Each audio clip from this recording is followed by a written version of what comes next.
Perspectiva. Um programa do Observatório do Terceiro Setor, sempre explorando os horizontes da realidade brasileira.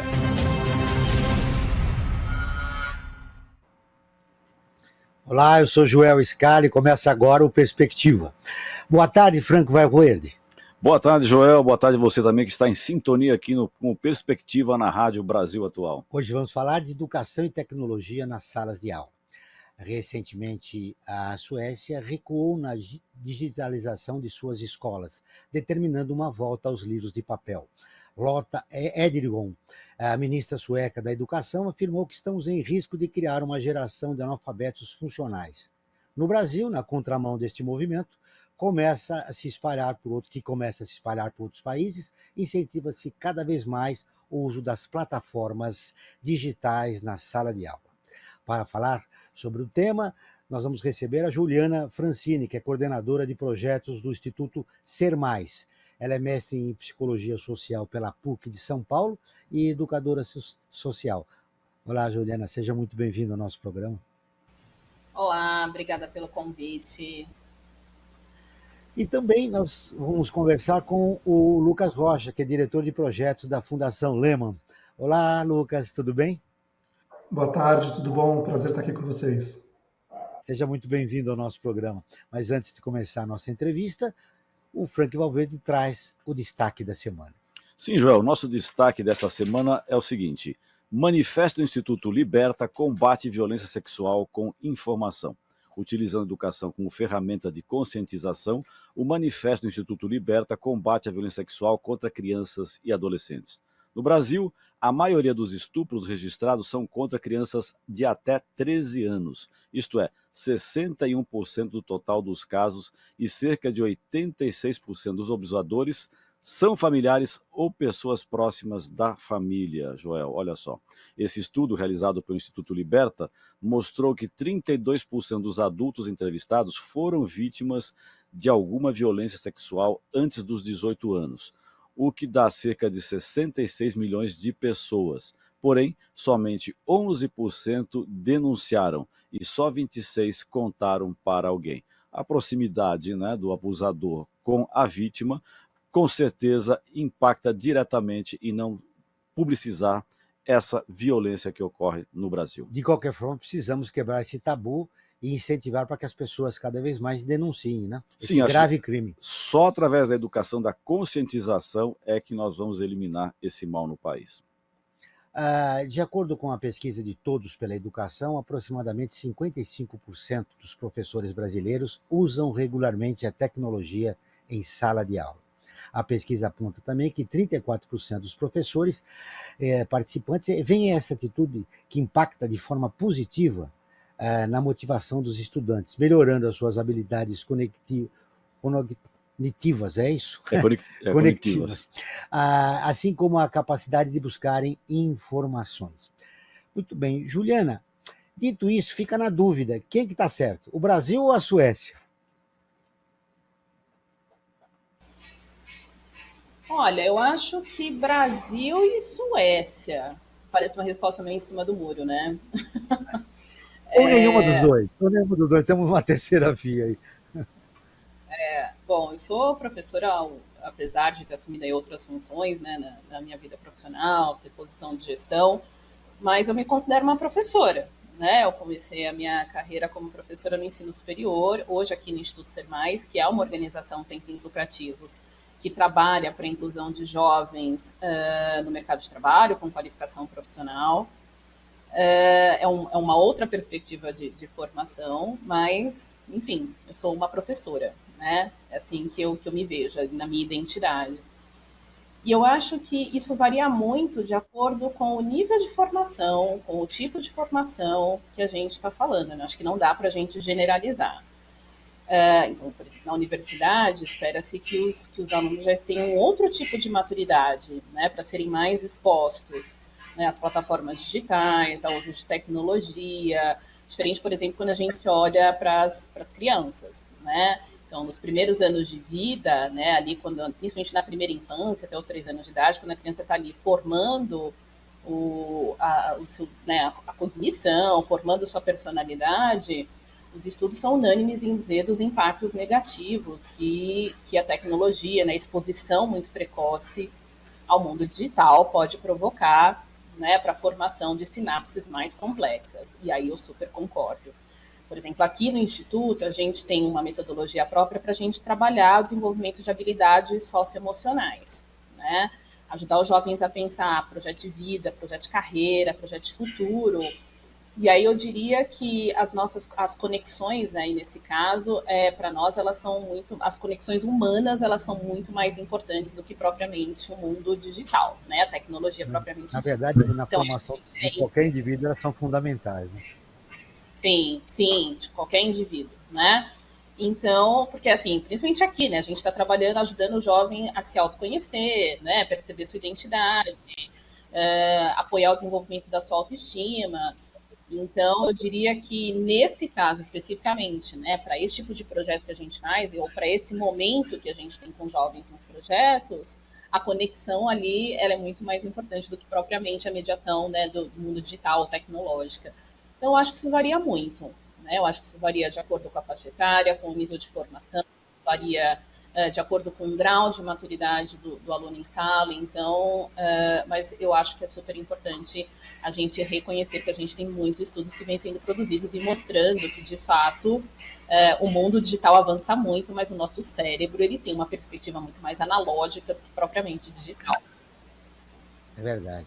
E nós somos da geração analógica, né? Franklin, Então, eu queria colocar uma questão. Dá para, até o Lucas pode responder essa questão. Dá para se falar em tecnologia na sala de aula em um país tão desigual como o Brasil, que tem uma série de escolas pelo Brasil afora que nem água tem, né? Que muitas vezes suspende as aulas porque não vai ter banheiro. Vamos falar o português com todas. Não vai ter banheiro e, claro, né, as pessoas precisam de banheiro e não tem água, então tem que suspender as aulas. Dá para falar em tecnologia quando o mais básico, que é o saneamento dentro de uma escola, falta, Lucas? um dos escândalos, Franklin, do governo passado é que eles estavam tentando vender 300 computadores, tentando não, colocar 300 computadores numa escola aqui do Brasil, onde tinham somente 50 alunos. Sim, e faltava água também, tem essa, né? Por isso que eu até usei esse exemplo aí, né? Nós vamos ouvir. É muito bom esse ponto que vocês trazem, gente, porque a tecnologia, o primeiro passo é assegurar acesso, né? E aí, quando a gente quer que a tecnologia ela sirva aos alunos, a gente precisa pensar nos alunos que mais precisam, certo? E de forma a promover a equidade. Essa realidade que o Frank está descrevendo, se a gente só olhar para a questão de conectividade, por exemplo, né, que é a primeira barreira do acesso, não estou falando de dispositivo, do Wi-Fi na sala de aula, estou falando assim, tem internet ou não tem na escola? A gente está falando de 20% das escolas brasileiras que ainda não tem internet. E das que tem, menos de 10% tem numa velocidade que é adequada para uso pedagógico. Ou seja, funciona lá para a secretaria, para lançar uma chamada, para lançar o resultado de uma prova. Mas para usar de forma pedagógica, né, usar ali a tecnologia para fazer algum projeto, para fazer alguma investigação, para desenvolver algum tipo de iniciativa, só 10% das escolas hoje estão equipadas com esse tipo de conectividade. Então, assim, dá para falar de tecnologia? A gente tem que falar de tecnologia porque é a nossa realidade, é para onde o mundo está indo. Mas essa lógica de pensar como garantir acesso ela é importante.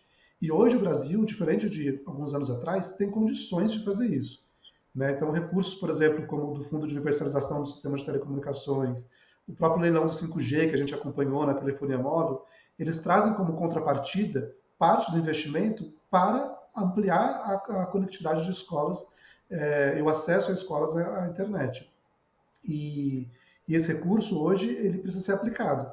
Não é um recurso que está disponível e que, se der tudo certo, estamos esperando aí, estamos na expectativa de que o governo, ao anunciar o PAC, ele anuncie o uso desse recurso para ampliação de internet nas escolas.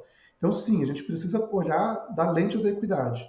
A tecnologia está servindo os alunos que mais precisam, né? E ela está conseguindo oferecer essa mudança que é necessária para a gente conseguir melhorar a educação?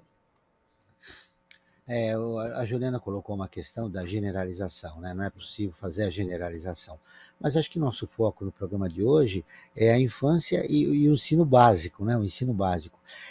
Você acredita que essa mudança que está acontecendo no Brasil está sendo de uma forma responsável? Dos dados, em cima dos dados que você acabou de citar, boa parte das escolas não tem equipamento, as que têm não são suficientes, né, para atender a demanda dos alunos. Vou até voltar à sua pergunta anterior do Brasil e da Suécia, porque da forma que ela foi feita parece que está um contra o outro, né? E da maneira que eu vejo, eles estão tentando se encontrar num ponto do meio. Né? A gente tem um país cuja realidade é não ter acesso, em grande parte, à tecnologia, e está se buscando formas de construir isso. De um outro, um país que foi capaz de oferecer acesso e que digitalizou boa parte da sua oferta de educação e que agora está tentando encontrar o ponto do meio entre trazer isso também para o humano, para o pessoal, para o dia a dia ali. Então, assim, e percebeu que não era ideal, né? Que não era ideal também estar no outro extremo. Então, a gente está falando de extremos que precisam se encontrar no meio do caminho. É claro que nesse processo as pessoas erram a mão, né? É que nem um movimento pendular, né? Você vai muito para um extremo para depois voltar a encontrar aquele lugar do meio ali. Mas acho que essa tentativa de encontrar um sistema, né? Um mecanismo em que a gente oferece oportunidades para que os alunos vivenciem a educação por meio da tecnologia, mas sem perder o aspecto ali do desenvolvimento, do relacionamento, né, de toda, porque a nossa vida ela é analógica, né? Ela não é digital, a gente existe no analógico, então como que a gente também mantém esse aspecto dentro da escola? É verdade. Juliana, nós estamos pegando a informação do Luca, nós somos analógicos, né?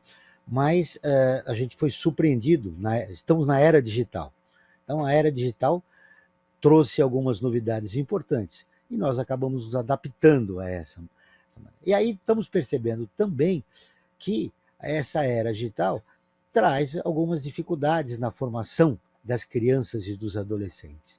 O Lucas falou na proximidade de um equilíbrio, né? Trazia a experiência da Suécia, que é um país desenvolvido, que saiu do analógico para o digital, mas agora está fazendo um recuo estratégico porque percebeu as consequências, né, que poderiam ocasionar na formação das crianças e dos adolescentes. Aqui no Brasil, qual é a solução ideal?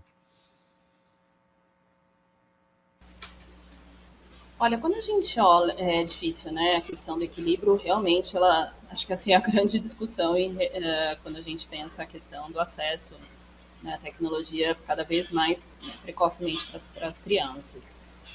Eu acho que numa sociedade muito desigual, como é o caso da sociedade brasileira, né, eu acho que o caminho para a solução vem da escola, né, ou deveria vir da escola. A gente não pode perder de vista que a escola ela é um agente de socialização, né? Então, uma boa escola nos ajuda na regulação dos padrões de comportamento que a gente pode ter em relação a como a gente faz o uso da tecnologia, né? Então, eu acho que não há dúvida que o caminho zero ele vem da escola, né? Eu acho que a maneira que a escola insere a tecnologia no processo de socialização e de formação das crianças, na forma como ela se conecta com as famílias, né? Principalmente as famílias que vivem numa condição de maior vulnerabilidade social. Então, acho que a gente começa por aí, acho que esse é um ponto. E eu acho que o outro lado, né, assim, é de que tecnologia é essa que a gente está falando, né? Porque quando eu olho, por exemplo, para a nossa realidade, que é uma realidade de muita desigualdade, geralmente a gente confunde, né, essa coisa da tecnologia, ela acaba sendo basicamente um acesso irrestrito que as crianças vêm tendo desde muito cedo em relação às redes sociais, né, ou então aos games, né? Então, não necessariamente isso é tecnologia, né? Então, eu acho que a gente tem sempre que olhar como a escola, a gente pode preparar a escola para que ela seja um regulador, né? Desde o início dos primeiros anos de vida, na forma como a criança ela vai utilizar e ela vai interagir com instrumentos tecnológicos, né? Então, eu acho que esse deve ser o caminho, sempre. Mesmo porque a escola reflete o que é a sociedade, né? Agora nós vamos ouvir a Rádio ONU, parceira de conteúdo do Observatório do Terceiro Setor, com a reportagem A Unesco está preocupada com o uso excessivo dos smartphones nas escolas. A Mayra Lopes, de Nova York, tem as informações. Um relatório da ONU ressalta preocupações sobre o uso excessivo de smartphones, pedindo que eles sejam banidos das escolas em todo o mundo. De acordo com a Organização das Nações Unidas para Educação, Ciência e Cultura, o uso excessivo de telefones celulares impacta o aprendizado. O levantamento sobre tecnologia na educação pede aos países a considerar cuidadosamente seu uso nas escolas. No relatório de monitoramento global da educação, resumo de 2023, a tecnologia na educação, uma ferramenta a serviço de quem? A Unesco enfatiza a necessidade de uma visão centrada no ser humano. Para a agência da ONU, a tecnologia digital deve ser utilizada como uma ferramenta e não para substituir a interação humana. O diretor de monitoramento da Unesco, Manos Antoninis, também alertou sobre o perigo de vazamento de dados em tecnologia educacional, já que apenas 16% dos países garantem a privacidade dos dados na educação por lei. Ele explica que grande quantidade de dados está sendo usada sem a regulamentação adequada, o que pode servir para fins não educacionais, violando direitos. O relatório lista resultados de países como Brasil, Camboja, Malawi e México, sugerindo que as crianças perderam pelo menos um ano de aprendizagem. Quanto mais tempo as escolas permaneceram fechadas durante a pandemia de Covid-19, mais forte foi o impacto sobre as perdas de aprendizagem. A Unesco sugere padrões para conectar as escolas à internet entre agora e 2030 e que o foco permaneça nos mais marginalizados. O órgão da ONU também recomenda que os países estabeleçam suas próprias diretrizes para o uso da tecnologia, para garantir que ela complemente o ensino presencial, que continua sendo crucial para o aprendizado. Segundo o levantamento, havia no máximo 10 computadores para cada 100 estudantes no Brasil e no Marrocos. Já em Luxemburgo, eram 160 computadores para cada 100 estudantes. Da ONU News, em Nova York, Mayra Lopes.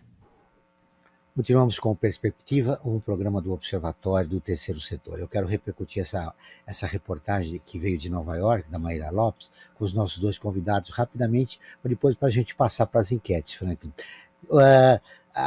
Já existe uma preocupação no mundo, né, a respeito do uso da tecnologia. E, claro, a matéria um pouco mostrou que a gente já está conversando aqui no programa, né? Quais as condições do Brasil, um país desigual como o nosso, com as desigualdades, e um número, e ainda a tecnologia não pode ser utilizada pela maioria dos alunos no país, né? Ainda nós temos muitas crianças e adolescentes no país não têm acesso ainda à internet, Juliana. Sim, é verdade. Por exemplo, um dos nossos desafios aqui no Instituto, a gente tem vários cursos de letramento digital, formação em linguagem de programação, para jovens em situação de vulnerabilidade social, né? Jovens de baixa renda e jovens que estão na escola pública ou que acabaram de finalizar a escola pública. Um dos nossos grandes desafios, né, interessante que a gente tem um gap enorme em relação à mão de obra qualificada no campo da tecnologia no nosso país, né? Então, a gente está falando aí, né, de quase um atraso. Outro dia eu estava vendo um estudo que mostra que é um atraso de quase 50 anos que a gente tem para a gente formar aquilo que o mercado vai demandar de profissionais na área de tecnologia. Então, a gente recebe muitos jovens, né, que se interessam, até porque, né, essa formação pode proporcionar para esses jovens uma entrada mais qualificada no mercado de trabalho, mas, por outro lado, esses jovens eles não têm condições, né, de recursos, de infraestrutura mesmo, para poder realizar essas formações, né? Então, a gente tem, inclusive, uma preocupação de adaptação pedagógica desses conteúdos aqui, porque ele não tem computador, né? Ele não tem a melhor internet, uma internet rápida, muitas vezes ele não tem smartphone que consiga rodar aplicativos, né, de programação. Então, eu volto a reforçar, né, assim, mas é um jovem que acessa a rede social, né, e muitas vezes é um jovem que acessa a rede social em sala de aula, inclusive, né. Então, eu diria que, assim, é um tipo de acesso digital, tecnológico, que mais sequestra, de fato, a atenção no processo de aprendizado, né, porque não é um tipo ajuda de... o que no ajuda, ensino, né? e por outro lado a gente tem aí essa dificuldade desses jovens quando eles desejam se qualificar e eles têm muita dificuldade de infraestrutura, né? Eu continuo vendo, assim, tendo a percepção daquilo que eu acompanho das instituições de educação no nosso país e dos indicadores de que a discussão, né, de acesso realmente tecnológico que apoie a formação cidadã, do desenvolvimento cognitivo, do desenvolvimento de competências e habilidades no processo de formação, ela está muito, infelizmente, ainda centrada nos jovens, né, de classe média, que vão aí sim para escolas com boas infraestrutura, eles têm todo um aporte dentro das suas famílias, mas eu acho que para os jovens mais pobres da nossa sociedade, são ainda as redes sociais Que que são alunos acabam, de né, escola pública, né? Que são alunos de escola exato. pública. Ô, Lucas, eu quero te ouvir. A matéria também enfatizou a importância da aula presencial. E, claro, não citou mais a figura do professor como o centro também, né, daquela passagem do conhecimento para esses alunos. E nós estamos focando agora, no caso, a escola pública, né, no país. A reportagem ela traz um componente, para além da tecnologia, que foi o tema da nossa discussão até agora, a questão da recomposição das aprendizagens, né? Se a gente olhar o processo da pandemia, o Brasil foi o segundo país da América Latina a ficar com mais tempo com aulas remotas, né? Aulas só fora da escola. A gente só perdeu para Honduras. Todos os outros países tiveram mais aulas que a gente, já voltaram mais rápido. E isso teve um impacto muito grande na nossa educação, né? E a gente está vivenciando esse impacto ainda. Então, sim, em 2019, a gente tinha metade dos alunos alfabetizados da idade certa, ali no final do segundo ano. Em 2021, esse número era de 31%. Então, de 49%, a gente cai para 31% de alunos alfabetizados na idade correta. Se a gente olha um pouquinho mais velho ali, nono ano, a gente tem os dados de 2021, 15% dos estudantes com conhecimento adequado em matemática ao final do nono ano. Ou seja, numa turma de 20 alunos, 3 sabem o que eles deveriam saber em matemática no final do nono ano. Então, assim, a recomposição das aprendizagens é imperativo. A gente precisa, enquanto país, falar, né, de como que a gente vai recuperar essas aprendizagens desses estudantes. A tecnologia ela é um aliado para isso, mas ela não é a solução sozinha. Né? Ela é um reforço, ela é um Verdade. complemento. E eu me lembrei de um dado importante durante a pandemia.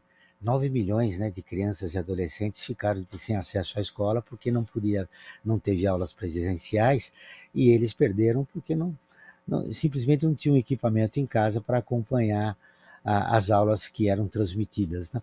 E a Juliana bem destacou que os alunos da classe média alta conseguiram, porque em escolas públicas, né, escolas particulares, desculpe, eles tinham uma outra, vivenciavam uma outra realidade.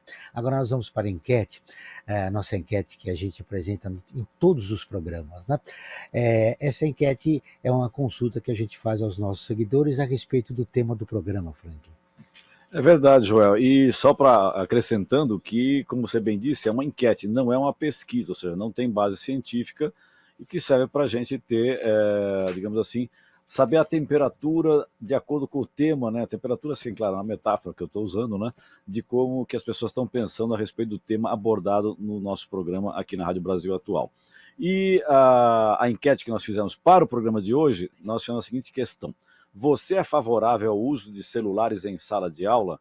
E o resultado foi o seguinte: 19% disseram que sim, contra 81% disseram que não. Ou seja, a maioria absoluta das pessoas que se manifestaram na nossa enquete são contra o uso do celular em sala de aula, né?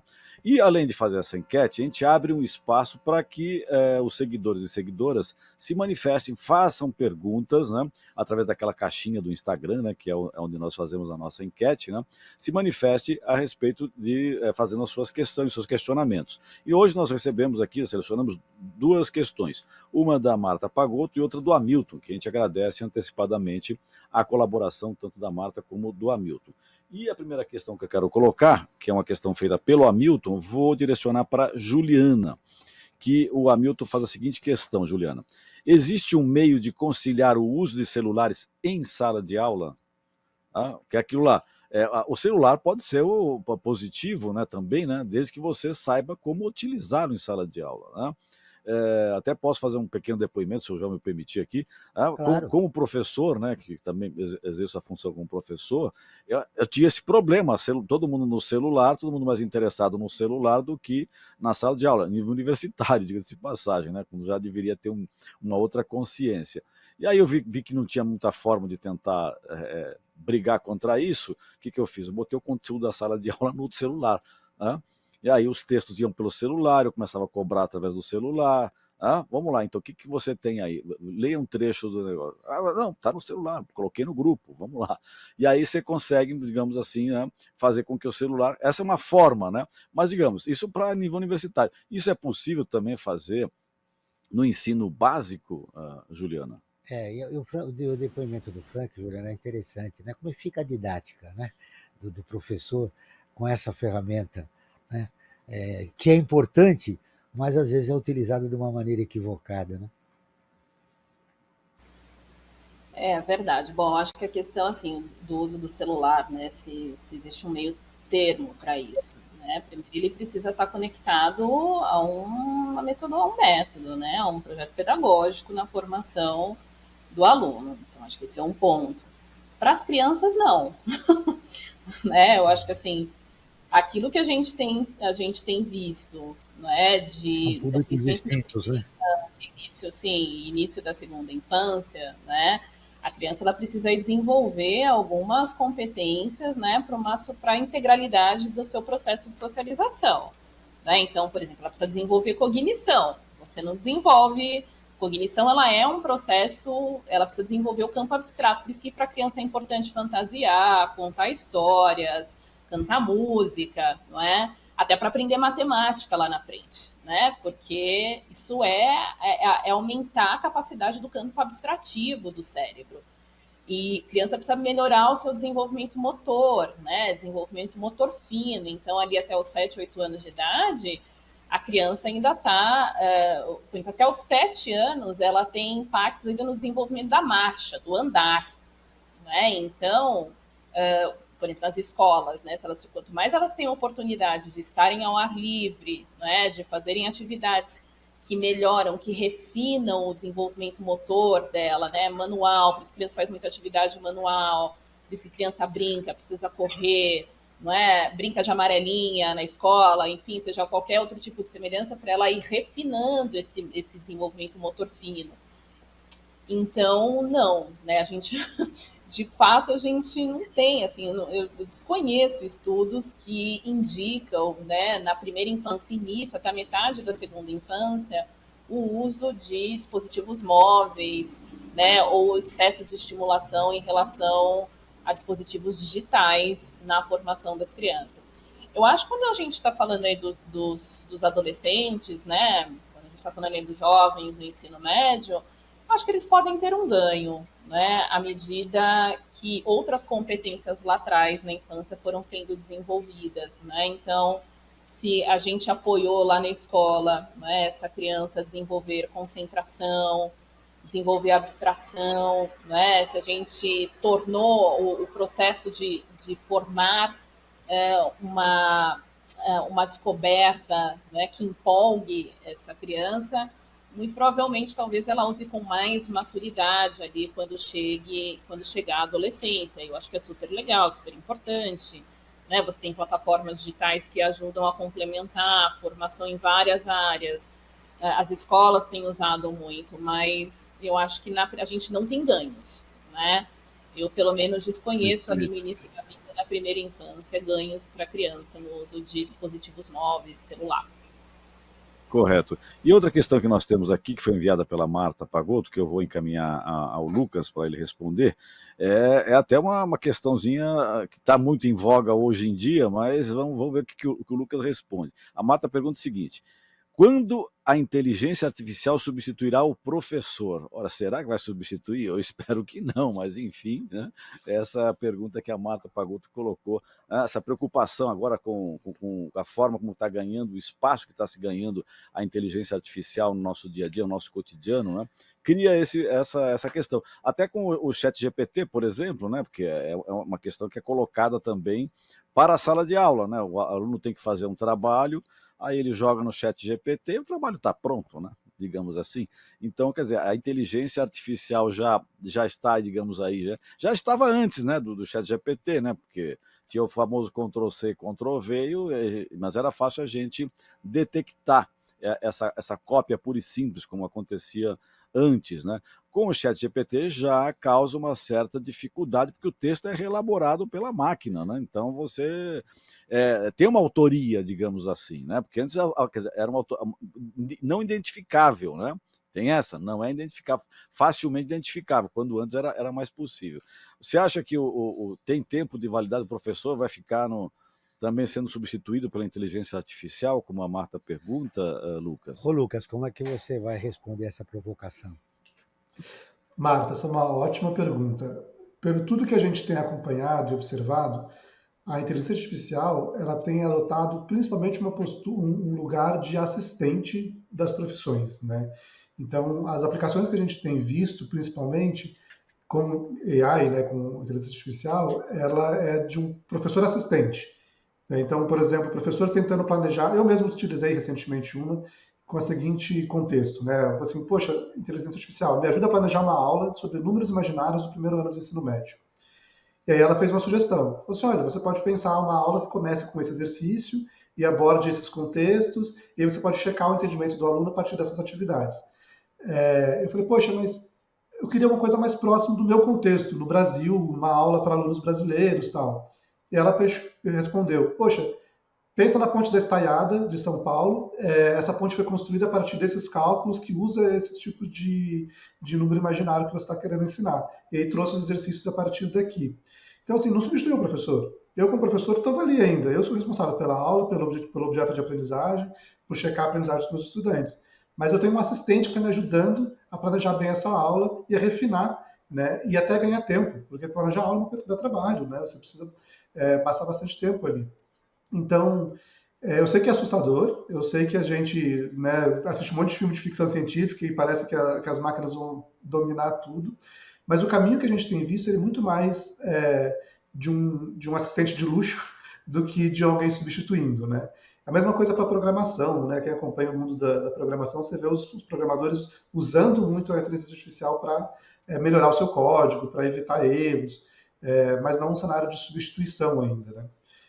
E eu realmente acho que isso só falando da técnica, né? Mas se eu falar da essência da profissão do professor, que é esse lugar de ser espelho para o seu aluno, de ser exemplo, de todo o aspecto relacional, das competências socioemocionais, não tem uma inteligência artificial que possa ajudar esse aluno a ser resiliente, que possa ajudar esse aluno a ser empático, a desenvolver trabalho em equipe. Você precisa de um ser humano para fazer isso.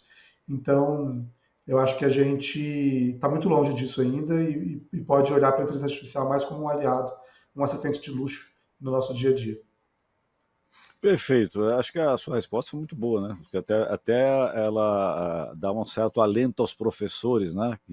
Para dizer, olha, né, as coisas também não são tão trágicas como a gente pode pensar, né? A ficção realmente ela assusta muitas vezes, mas a realidade está aí e a ação, né, que até o próprio coletivo de professores pode fazer para interferir nessa nova realidade que está sendo construída nos dias de hoje. Eu queria fazer um convite a todos e todas as seguidoras e seguidores do nosso programa que podem participar do programa enviando suas questões nessa caixinha do Instagram, né? Fique atento lá quando nós colocamos as enquetes, e lá você pode fazer as perguntas para os entrevistados e entrevistadas, né? O endereço? @Observatório 3 Setor, o 3 em numeral. E faça como quase 3 milhões de pessoas que nos acompanham nas redes sociais, né? No Face, facebook.com/Observatório 3 Setor e youtube.com/Observatório 3 Setor. Em todos os casos, o 3 sempre em numeral. Joel. Aqui no estado de São Paulo, na contramão do que ocorre na Suécia, que incentiva a volta dos livros à sala de aula, vemos o governador Tarcísio de Freitas e o secretário da Educação, Renato Feder, recusarem 10 milhões de exemplares de livros que seriam distribuídos aos alunos do ensino fundamental pelo PNED, o Programa Nacional do Livro Didático do Ministério da Educação. Eles, eles pretendem que esse conteúdo seja substituído por slides de PowerPoint. Bom, eu quero saber a opinião da nossa convidada. Juliana, essa atitude não pode causar um empobrecimento intelectual nos alunos da rede de ensino do Estado de São Paulo? É triste, né, essa notícia. Pode, né, e muito. Assim, o PPT, ele é só uma sistematização de um conteúdo, né, ele é um apoio para o processo de aprendizagem.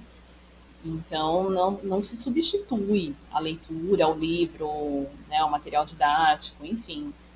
É muito ruim, né, a gente ver quando a educação no nosso país é colocada em xeque por disputas ideológicas, políticas, né? Então, eu vejo muito mais por esse âmbito que as disputas políticas elas acabam impactando negativamente quem está lá na ponta, né? Que é o educador, que é o professor, que é o aluno, né? Que é a família que precisa apoiar o desenvolvimento desse aluno.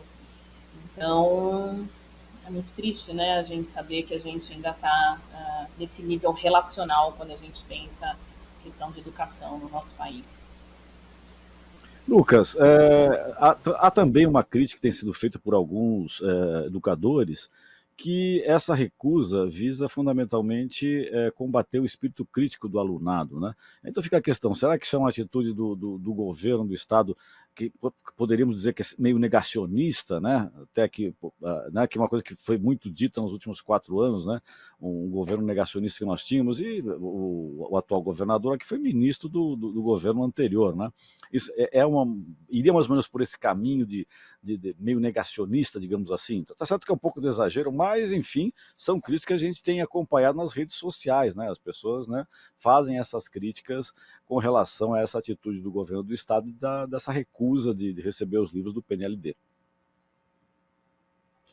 Acho que esse é um movimento, Franklin, que tem que ser visto com muita cautela, né? Vocês trouxeram o relatório da Unesco sobre a Suécia, e nesse relatório também fala, né, o quanto que, por exemplo, a leitura de materiais digitais, ela leva a uma compreensão de letramento inferior àquela de materiais físicos, né, do livro impresso. Então, esperar que o aluno tenha o mesmo desempenho nesse ambiente digital, a gente já tem pesquisas e evidências que mostram que não é o caminho, né? Eu acho que o negacionismo tem que ser avaliado à luz do conteúdo que está sendo ofertado nesses slides, nessas aulas, a quais a gente não tive acesso para poder formular essa opinião. Mas o que eu acho que é importante é que qualquer movimento de adoção tecnológica, ele deveria ser feito em fases e considerando um processo de aprendizado constante. Então, poxa, quais são as dificuldades que eu tenho a implantar esse tipo de iniciativa? E aí você corrige no próximo passo. Né? Fazer isso de uma hora para outra, para todos os alunos, é uma ação bastante drástica e que eu acho que ela tem que ser considerada na hora de você pensar a cautela desse tipo de processo. E com escuta, né? Quanto que os professores da rede de São Paulo e os outros profissionais de educação foram ouvidos nesse processo também, né? Acho que esse é um outro aspecto importante a ser considerado.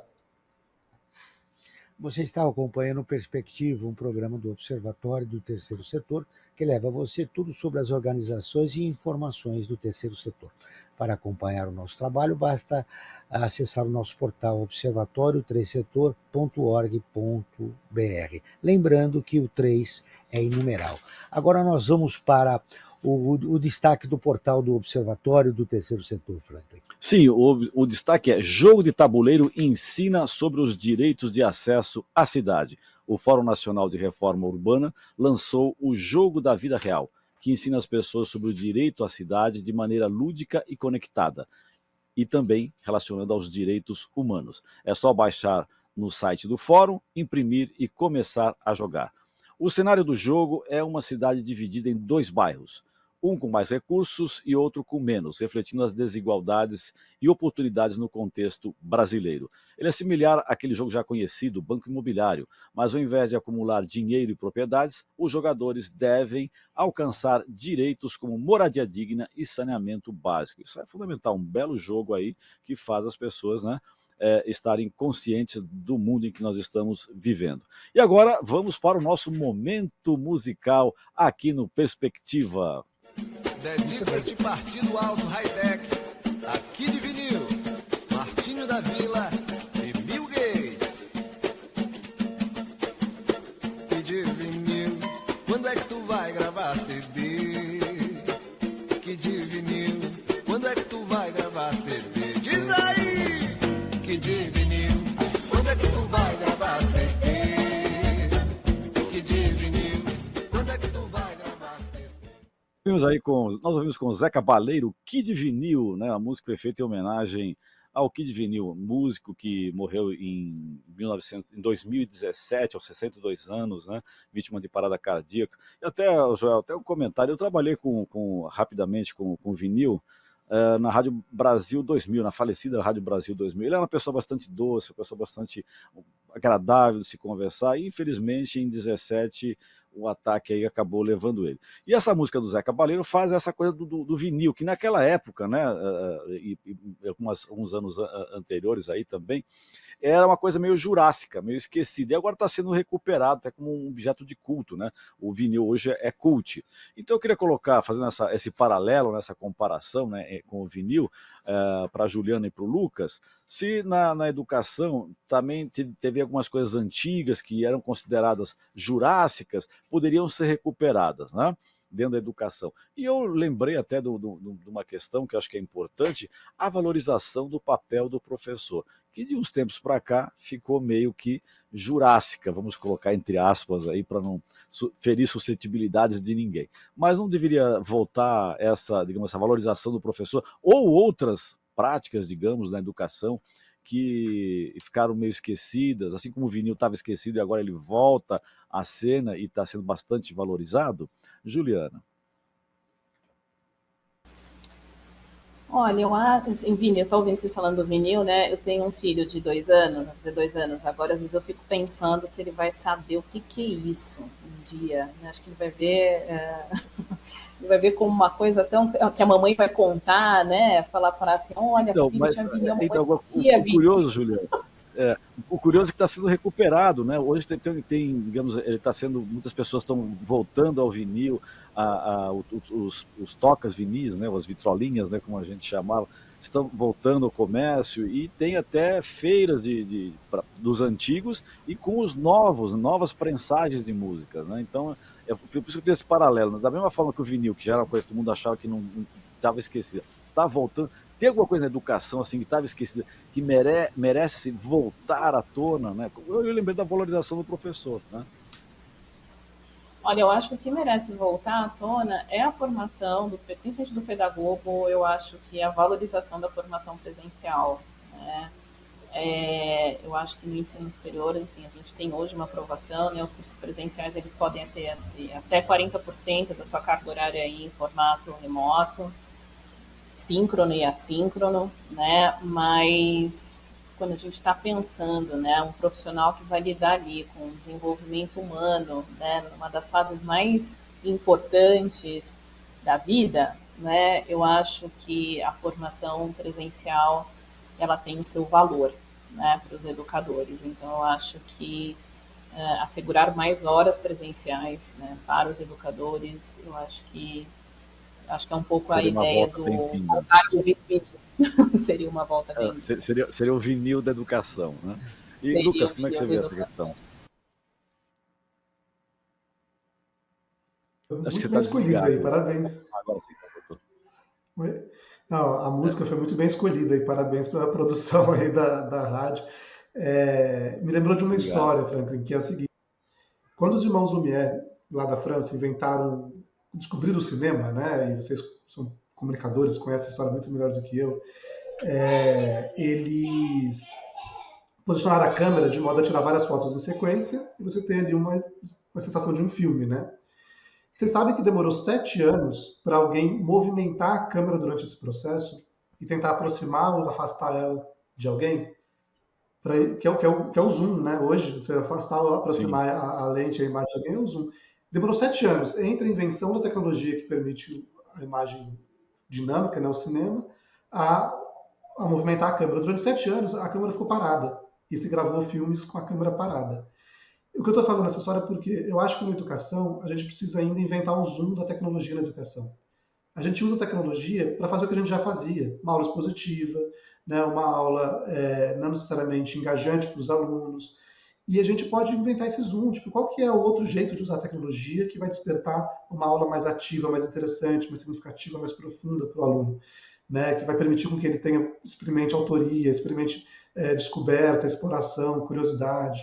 Então, eu acho que o que a gente precisa resgatar, o vinil, é esse sentimento de como eu aprendo como uma criança, né? Uma criança ela aprende explorando, testando, tentando fazer as coisas e conhecendo o mundo. A criança é curiosa. Como a tecnologia pode resgatar a nossa essência de criança no processo de aprendizado, de aprender pela exploração e pela curiosidade? A escola precisa se reinventar também, né, Lucas? O que falta é isso também, né? Se aproximar, no caso da escola pública, se aproximar mais da comunidade, ver os seus anseios. E, claro, a figura do professor nesse processo, ao meu ver, é fundamental. Em plena pandemia, o senador Confúcio Moura, de Rondônia, apresentou um projeto de lei de 4538, de 2020, que cria o Programa Nacional de Inclusão Digital para a Educação Básica. Segundo a emenda do projeto, ele disciplina o Programa Nacional de Inclusão Digital para a Educação Básica. Os estudantes de baixa renda da rede pública receberão equipamentos e serviços de conexão para acesso à internet com recursos do Fistel, o Fundo de Fiscalização das Telecomunicações. O PL ainda está em tramitação lá no Senado Federal.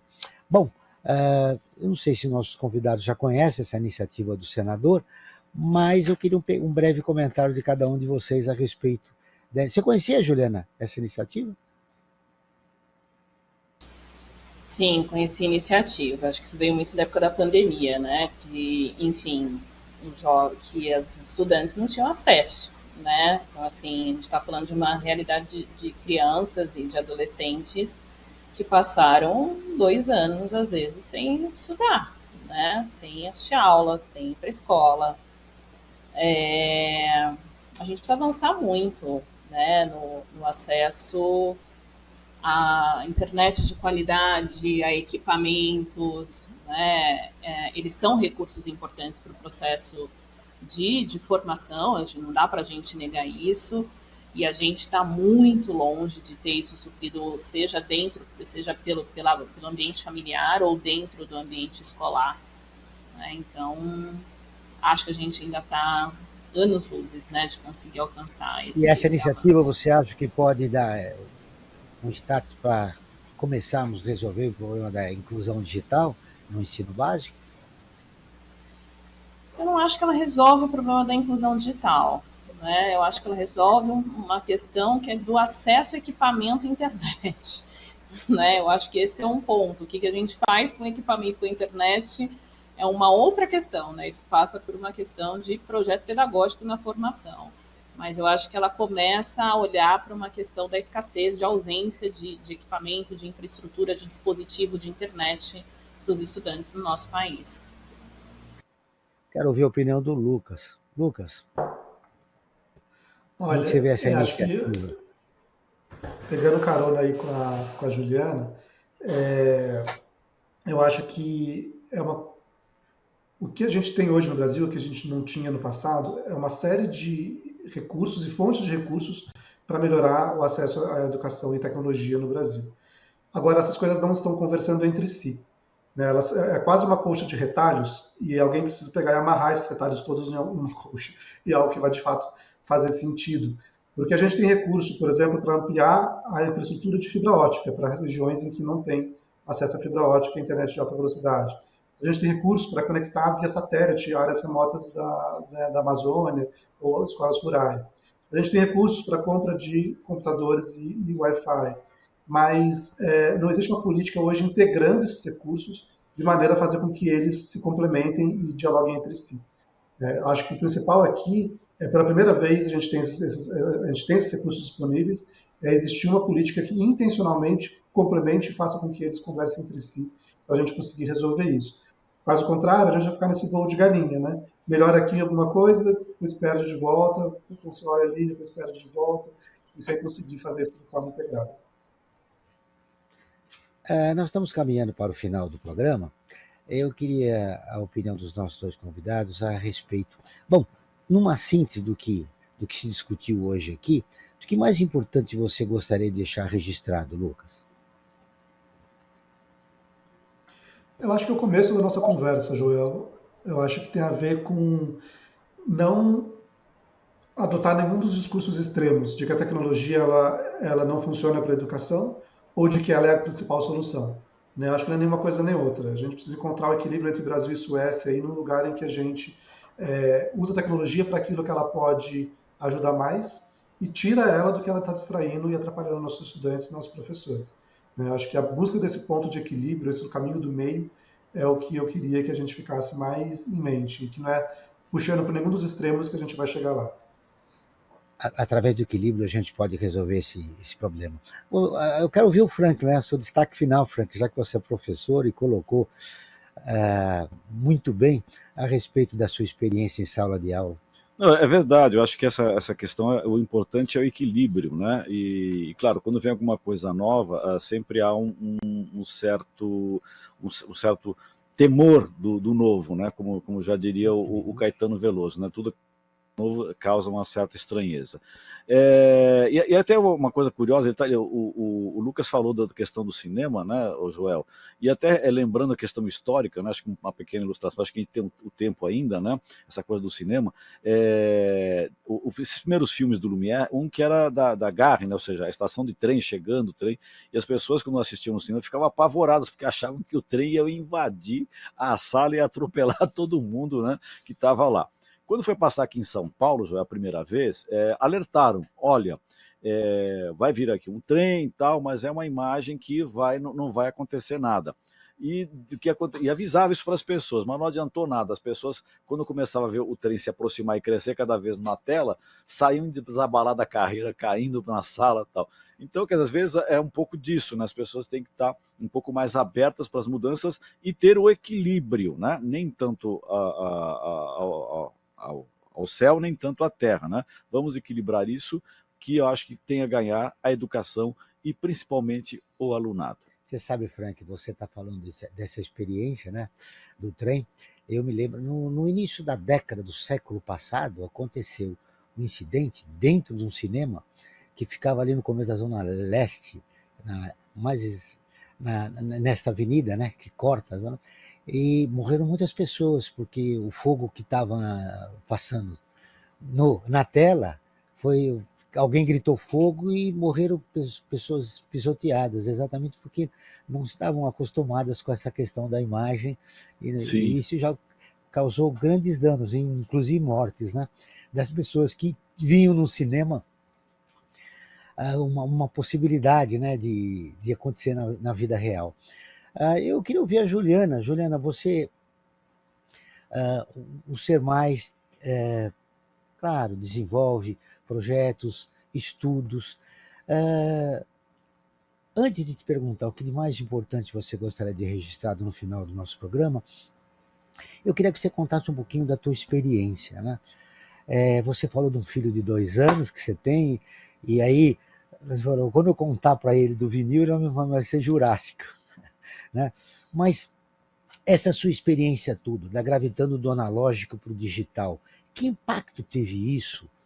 Primeiro nos teus estudos, primeiro na tua percepção da realidade e, rapidamente, aspectos positivos e negativos quando você vivenciou essa experiência. Olha, quando você me faz essa pergunta, é uma reflexão que eu faço já há algum tempo. Quando eu fui fazer mestrado, entrei no mestrado no ano de 2005. Eu vejo, por exemplo, hoje, eu fico pensando, né, aquilo que a gente tem possibilidade de acessar de estudos, né? Então, isso para mim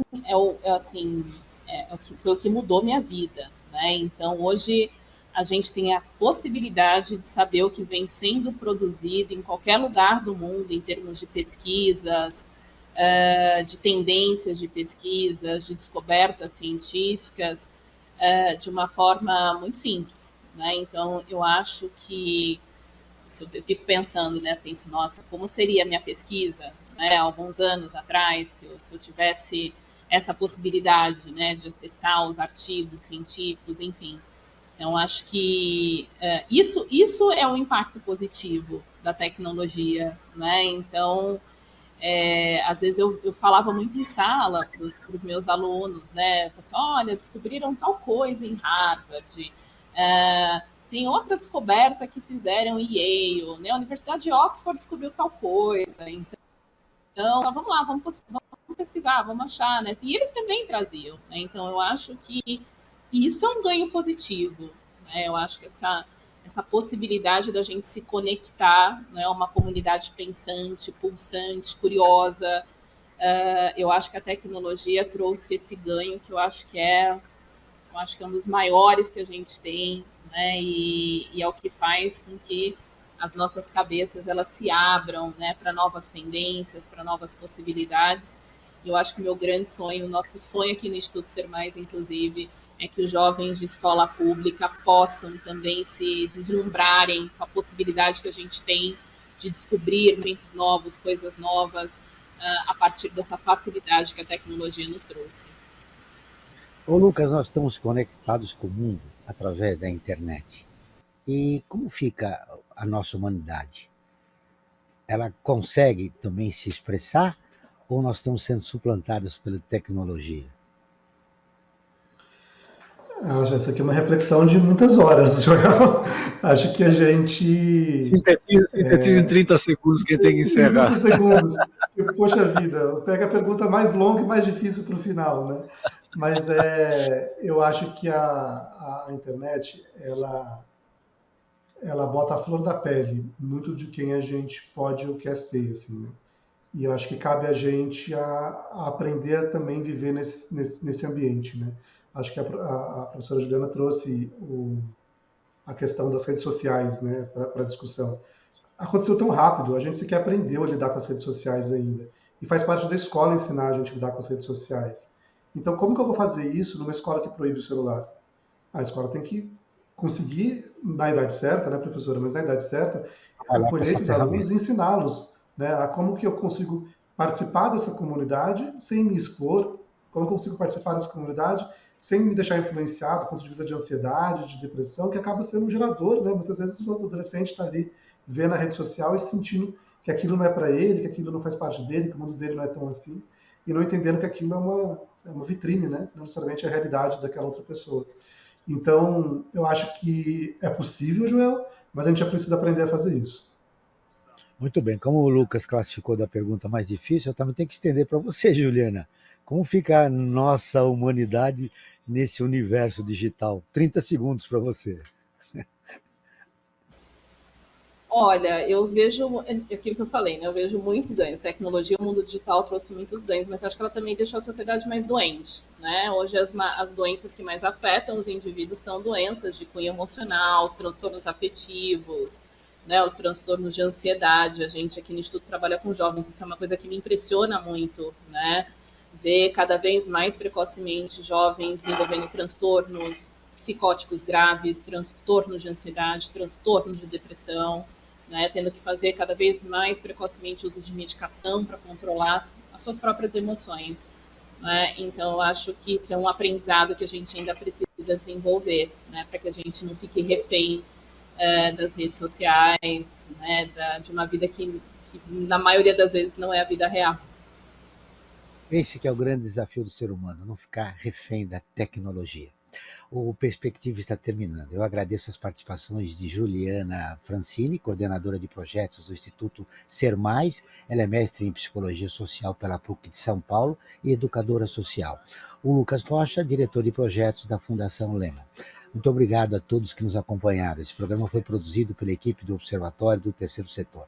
Na próxima quinta-feira, às 16 horas, acompanhe o nosso programa Brasil ODS. Na pauta do programa, a doença do carrapato. E ficamos por aqui, sempre na luta por uma sociedade mais justa, solidária, sustentável e tolerante. Até o próximo programa. Você acabou de ouvir Perspectiva, um programa do Observatório do Terceiro Setor.